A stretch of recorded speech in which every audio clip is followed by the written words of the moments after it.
Pag mayo ka ng ulo, tampi mo daw sa sino. Tapos kung kiga mo ganyan daw, tutuloy nga ko timon.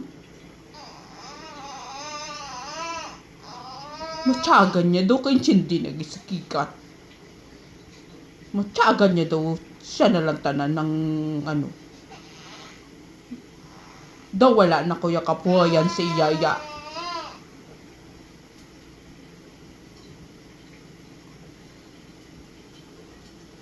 Tambi ko rin, madala-dala pa ko sa ngirit-ngirit niya. Hindi na ako magpa-into di si Yaya. Kaya daga ano na sa. Ito gina-take advantage na gidang kaayuhan sang utak sa nanay na.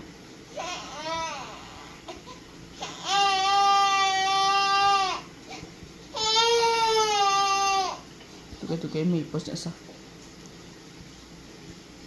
Daw si sinugid.